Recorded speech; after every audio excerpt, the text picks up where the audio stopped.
Hello friends, कैसे हैं आप सभी लोग।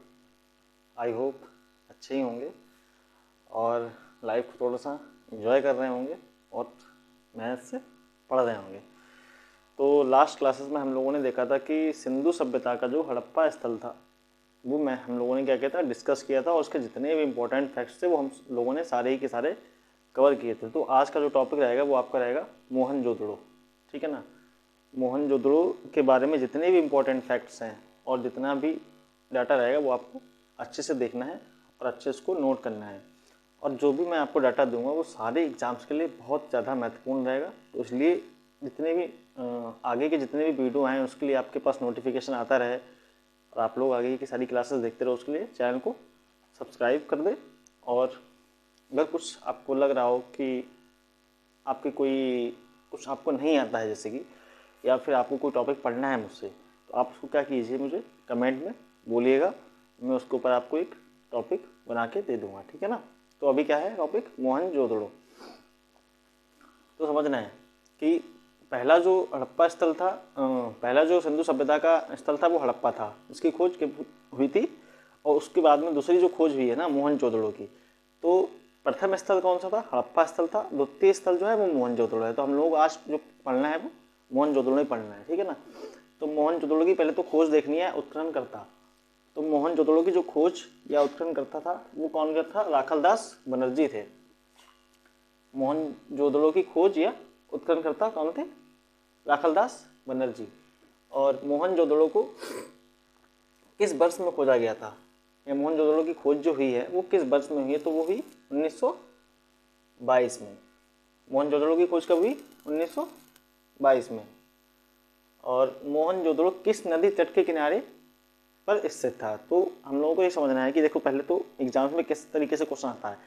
कई बार मैंने क्वेश्चन देखे हैं पीसीएस में और आरओ एरो में भी आया है कि मोहनजोदड़ो जो था वो किस नदी तट के किनारे स्थित था, या फिर मोहनजोदड़ो की खोज कभी, या मोहनजोदड़ो का जो कहते हैं कि किसने उत्खनन किया है, किसने खोज की। तो मोहनजोदड़ो का जो खोज करता था वो राखालदास बनर्जी थे।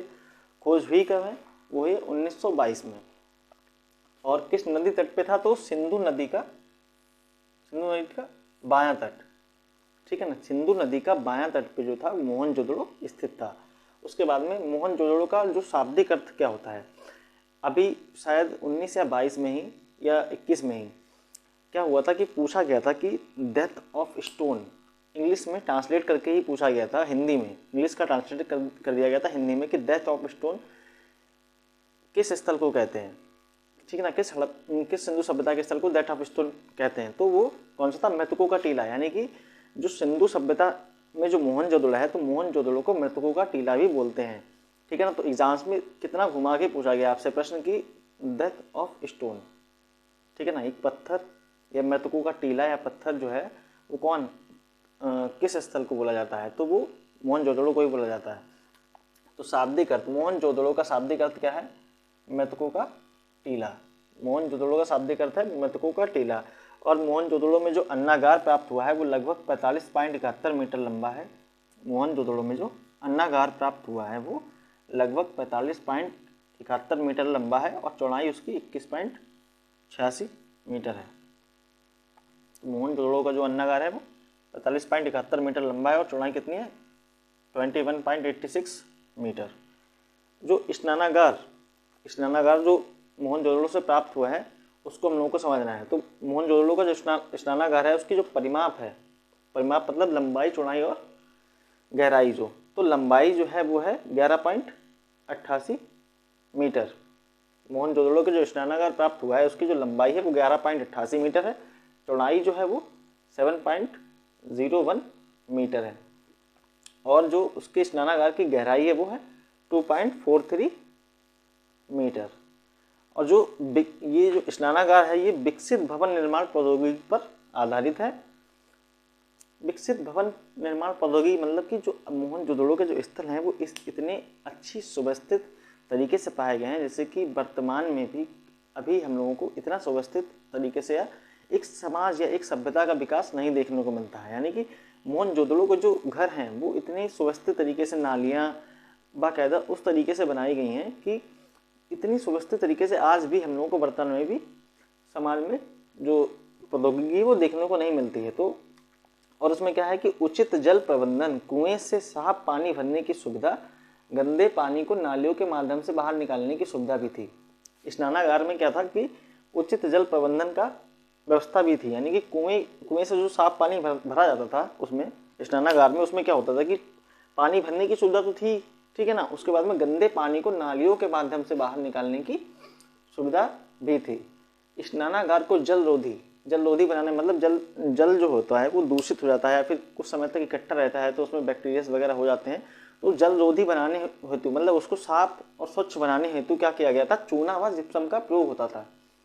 मोहनजोदड़ो में क्या होता था कि स्नानागार को जलरोधी बनाने हेतु चूना व जिप्सम का प्रयोग होता था। एक बार पूछा भी गया है एग्जाम्स में क्वेश्चन ये कि मोहनजोदड़ो में स्नानागार को जलरोधी बनाने के लिए किस चीज़ का प्रयोग होता था, तो वो चूना व जिप्सम का प्रयोग होता था। पुरोहित आवास, अब हम लोगों को देखना है पुरोहित आवास। तो पुरोहित आवास जो अर्नेस्ट मैके है ना, एक इतिहासकार, उन्होंने पुरोहित आवास को, इस भवन को पुरोहित आवास कहा है।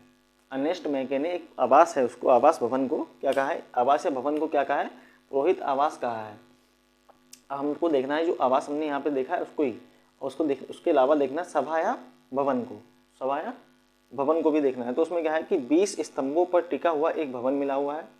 मोहनजोदड़ो में 20 स्तंभों पर टिका हुआ एक भवन मिला है, इसमें लकड़ी के बेंचें पड़ी हैं। जो इस सभा या भवन में क्या है कि 20 स्तंभों, पहले तो इसकी एक विशेषता यह है कि ये 20 स्तंभों पर टिका हुआ है।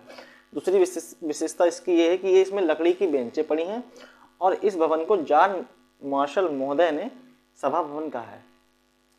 मोहनजोदड़ो में जो सभा या भवन मिला है उसको जॉन मार्शल महोदय ने सभा भवन कहा है। ये एग्जाम में पूछा भी जा चुका है कि किस व्यक्ति ने मोहनजोदड़ो में सभा या भवन मिला है उसको सभा भवन कहा है, तो किसने कहा है, जॉन मार्शल महोदय ने मोहनजोदड़ो से में प्राप्त भवन को क्या कहा है, सभा भवन कहा है। अब नगर प्रणाली क्या थी, मोहनजोदड़ो की नगर प्रणाली समझ लीजिए, इससे बहुत ज़्यादा क्वेश्चंस भी आ चुके हैं। तो मोहनजोदड़ो की नगर प्रणाली क्या थी ये समझिए। तो नगर जो है वो 12 खंडों में विभाजित है, मतलब एक नगर, जैसे कि ये नगर हो गया, एक नगर है, इसको 12 खंडों में विभाजित कर दिया गया है, ठीक है ना, 12 खंडों में ये विभाजित है, ठीक है। मूलतः अगर मूलतः देखे जाए, जैसे कि एक नगर ये 12 खंडों में विभाजित तो है, और मूलतः ये 2 खंडों में विभाजित है, मतलब एक मूल तरीके से अगर देखा जाए तो ये कितने अंगों में विभाजित है, 2 भागों में विभाजित है।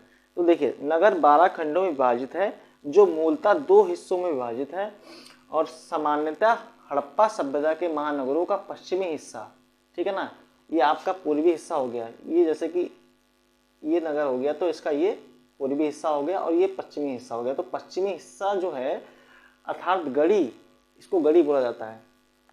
ये जो आपका पश्चिमी हिस्सा इसको गढ़ी बोलते थे, गढ़ी ही सुरक्षा दीवारों से घिरे होते थे। सामान्यतः हड़प्पा सभ्यता के महानगरों का पश्चिमी हिस्सा अर्थात गढ़ी ही सुरक्षा दीवारों से घिरे होते थे, किंतु अपवाद स्वरूप मोहनजोदड़ो का, मतलब हड़प्पा सभ्यता में जितने भी आपको स्थल मिलेंगे उसमें क्या होता है कि जो पश्चिमी हिस्सा है, सिर्फ और सिर्फ पश्चिमी हिस्सा ही होता था, वो हमेशा क्या होता था कि सुरक्षा दीवारों से घिरा होता था, किंतु अपवाद स्वरूप मोहनजोदड़ो का पूर्वी नगर अर्थात आम जनता का निवास स्थान भी सुरक्षा दीवार से घिरा मिला है। अर्थात मोहनजोदड़ो में आपको क्या देखने को मिलता है, मतलब हड़प्पा स्थल जितने भी आपको मिले हैं, जैसे कि सिंधु सभ्यता के जितने भी स्थल हैं, हड़प्पा हैं, कालीबंगा है या फिर लोथल है, उसमें क्या है कि जितने भी स्थल हैं उसमें क्या है कि पूर्वी नगर जो होता ना, पश्चिमी नगर जो है वो आपको सुरक्षा दीवारों से घिरा मिलता था, ठीक है ना, और ये होता था आम जनता का निवास स्थान। पूर्वी जो स्थान होता था वो आम जनता का निवास स्थान होता था, लेकिन उसमें क्या, इसमें क्या मिला है, मोहनजोदड़ो में आपको क्या मिला है कि आम जनता का स्थान भी जो है वो सुरक्षा दीवारों से घिरा हुआ मिला है। आम जनता का जो निवास स्थान है वो भी आपको घिरा हुआ मिला है, किससे, सुरक्षा दीवारों से। तो क्या है, सामान्यतः हड़प्पा सभ्यता के महानगरों का पश्चिमी हिस्सा अर्थात गढ़ी ही सुरक्षा दीवारों से घिरे होते थे, किंतु अपवाद स्वरूप मोहनजोदड़ो का पूर्वी नगर अर्थात आम जनता का निवास स्थान भी सुरक्षा दीवार से घिरा मिला है, ठीक है ना। मतलब कि जो हड़प्पा सभ्यता के या फिर सिंधु सभ्यता के जितने भी स्थल हैं उनमें क्या होता था कि पश्चिमी हिस्सा ही जो होता था वो सिर्फ और सिर्फ आपका सुरक्षा दीवारों से घिरा होता था। लेकिन मोहनजोदड़ो में एक विशेषता ये मिली है कि इसका जो पूर्वी हिस्सा है ना, महानगरों का या नगरों का, मोहनजोदड़ो का जो नगर है उसका जो पूर्वी हिस्सा है वो भी आपको क्या मिला है, उसमें भी सुरक्षा दीवारों से घिरा मिला है, जो कि आम जनता का निवास स्थान होता था। अब हमको देखना है कि पशुपति की जो मोहर मिली है, तो मोहनजोदड़ो से एक पशुपति की मोहर मिली है। तो पशुपति की मोहर में समझिए, पशुपति की मोहर में अंकित आकृति को जॉन मॉर्सल ने आदियोगी कहा है। पशुपति की जो मोहर मिली है उसको जॉन मॉर्सल महोदय ने आदियोगी कहा है। अब आदियोगी क्या होता है कि शिव का ही, शैव धर्म में शिव का ही एक नाम, एक अन्य नाम है जिसको आदियोगी या पशुपति भी कहा जाता है। तो समझिए, शैव धर्म में शिव का एक अन्य नाम पशुपति भी है, जिसका अर्थ होता है जीवों या पशुओं का स्वामी। मतलब शैव धर्म में शिव को क्या माना गया है, पशुओं का स्वामी माना गया है, और उनको क्या कहते हैं कि पशुपति बोला जाता है। यानी कि शैव धर्म में शिव का एक अन्य नाम पशुपति भी है, जिसका अर्थ होता है जीवों या पशुओं का स्वामी। अब यहाँ पे क्वेश्चन कैसे आया है, यहाँ पे क्वेश्चन ये आया है, पीसेस में 2-3 बार पूछ चुके हैं कि पशुपति की जो मोहर मिली है वो किस मुद्रा में है, किस मुद्रा में, मतलब कि किस आसन में वो विराजमान है। तो पहले तो पद्मासन में वो विराजमान है, ठीक है ना, आप समझिएगा। और उसमें क्या है कि 3 पशुपति के 3 जो हैं वो चेहरे दिखाए गए हैं। पशुपति के 3 चेहरे जो हैं वो दिखाए गए हैं, और पशुपति ने क्या है कि 3 चेहरों वाला ही एक मुकुट पहना हुआ है। 3 सींगों वाला एक मुकुट पहना हुआ है, जिसमें कि उनके मुकुट में 3 सींग है। और पशुपति के दाएं तरफ भैंसा, और जो मूर्ति पशुपति की मिली है उसमें क्या है कि दाएं तरफ भैंसा और गैंडा को दिखाया गया है, और बाईं तरफ क्या है, हाथी और बाघ को दिखाया गया है, और एक नीचे एक हिरन का जोड़ा। तो टोटल कितने हैं, 5 पशुओं को प्रदर्शित किया गया है। और उसके बाद में क्या होता है कि 5 पशुओं को प्रदर्शित करने के बाद में इसमें पद्मासन में पशुपति की जो मूर्ति है वो पद्मासन में विराजमान है। तो ये तो टॉपिक था मोहनजोदड़ो का। मोहनजोदड़ो के जितने भी आगे के टॉपिक्स रहेंगे वो नेक्स्ट क्लासेस में हम लोग कवर करेंगे।